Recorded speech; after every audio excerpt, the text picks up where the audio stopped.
Hi, I'm here today with my golf clubs, some random boxes, my husband, and my paps. Get that situated. Alright. Game of Thrones is a multi-award-winning television series on HBO based on a fantasy series titled The Song of Ice and Fire, written by George R.R. Martin. Debuting in April of 2011, Game of Thrones is easily one of HBO's most successful series. George R.R. Martin wrote his first 5 books of the series prior to the filming of Game of Thrones, giving the writers plenty of material to work with the first 6 seasons or so. Being true to his reputation, George's most recent book was also the last one he wrote before the beginning of the 2011 premiere of the popular TV show. So for seasons 7 and 8, D&D, the writers of Game of Thrones, were on their own writing the script, while taking some creative advice from Martin.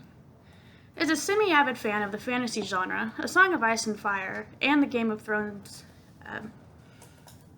group intrigued me from the first time I heard it. I binge-watched the first 7 seasons on a free trial over the span of 1 week, averaging a season of Game of Thrones a day. Having watched all of the first 7 seasons in such a short period of time, I was very excited to learn that the 8th and final season of the show was just around the corner.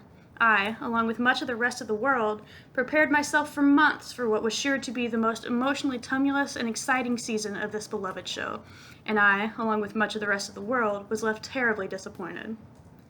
Martin made a point when writing his books to have a very muddy line between who is the villain of the series and who is the hero, and he was never a fan of expected or happy endings. Having grown up reading Tolkien, Martin was also has always been a fan of the fantasy genre, but decided his stories should reflect human nature and indecisiveness more clearly than what is common in fantasy novels. His stories came to life when HBO decided to turn it into a TV show.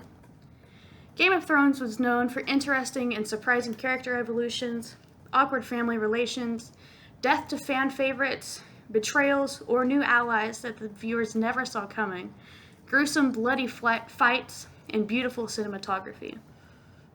The best episodes had siblings hooking up, plot twists that showed the least expected side of a character, disappointing deaths to favorite characters, and of course, dragons.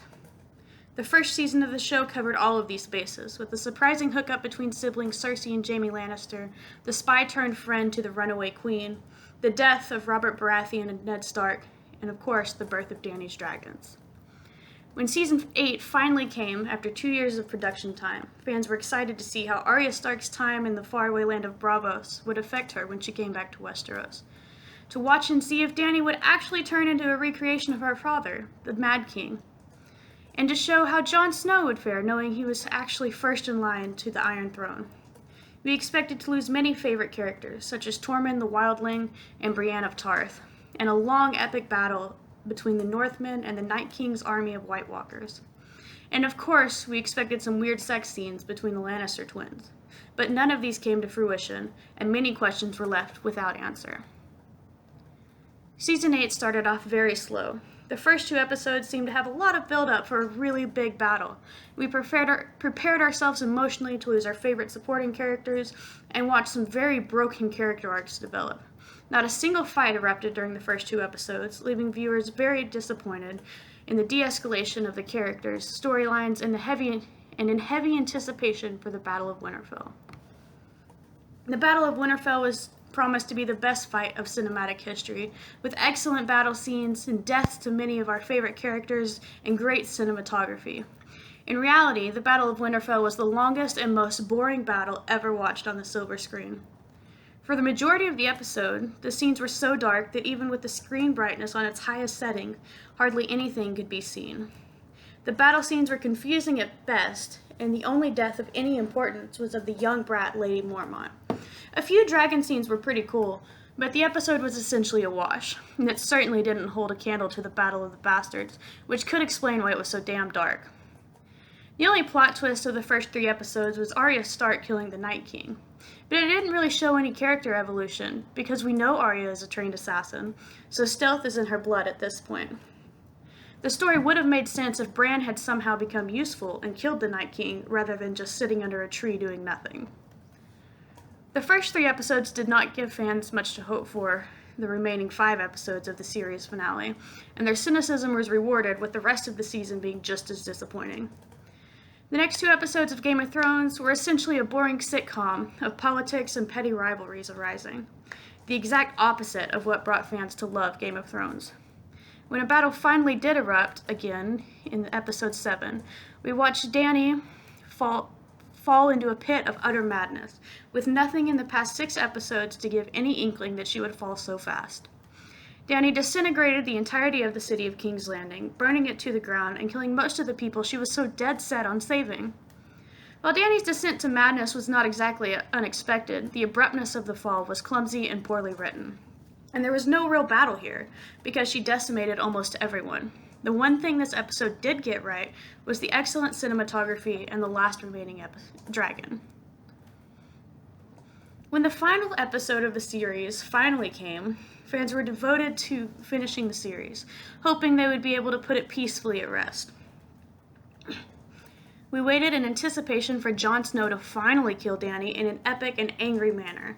Instead, he kissed her and calmly slid his blade in her chest, crying as the crazy bitch died. Being first in line to the throne, and the obvious choice by viewers, we expected to watch Jon walk out and declare himself king and start fixing the mess his aunt/girlfriend made, and instead, we watched him sit in prison for months before the lords of the once great nation of Westeros adopt a fake democracy for a couple of hours and elect the useless Brandon Stark the Broken, leaving many fans very angry. We weren't necessarily angry that Bran was made king, rather that his entire point of being on set was to eventually be king after having done literally nothing but exist for 3 seasons.